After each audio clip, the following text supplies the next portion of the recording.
अभी तक की सबसे बड़ी खबर निकल कर आ रही है कि पंकज सिंह सड़ेंगे पूरी जिंदगी जेल।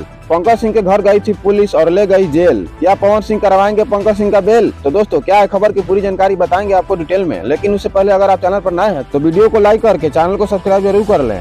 तो दोस्तों आपको तो पता ही होगा, पंकज सिंह ने दोबारा से गाया है खेसारी लाल यादव की बेटी पर गाना। इससे पहले भी मार चुके हैं खेसारी लाल यादव पंकज सिंह को, लेकिन इस बार खेसारी लाल यादव का कहना है कि अब मारने से कुछ नहीं होगा, होनी चाहिए पंकज सिंह को जेल, क्योंकि जब ये जेल में रहेगा नहीं गा सकता है किसी के बहन बेटी के ऊपर अश्लील गाना। तो दोस्तों इसी को लेकर पुलिस को जाना पड़ा पंकज सिंह के घर और ले जाकर डाल दिए पूरी जिंदगी के लिए जेल। इधर दूसरी तरफ सोशल मीडिया पर एक और न्यूज वायरल हो रही है कि पवन सिंह ने ही गवाया है पंकज सिंह से गाना। तो इसी बात को लेकर कुछ लोगों का कहना है कि पवन सिंह करवाएंगे पंकज सिंह का बेल और फिर से गवाएंगे खेसारी लाल यादव की बेटी पर गाना। तो दोस्तों जितने भी खेसारी लाल यादव के फैंस हैं वो कमेंट में जरूर बताएं कि पंकज सिंह को बेल होनी चाहिए कि नहीं। तो दोस्तों यही थी खबर की पूरी जानकारी। उम्मीद है आपको अच्छी लगी होगी। तो जुड़ी रहिए एक्साइटेड भोजपुरी न्यूज के साथ, मिलती रहेगी आपको पल पल की खबरें।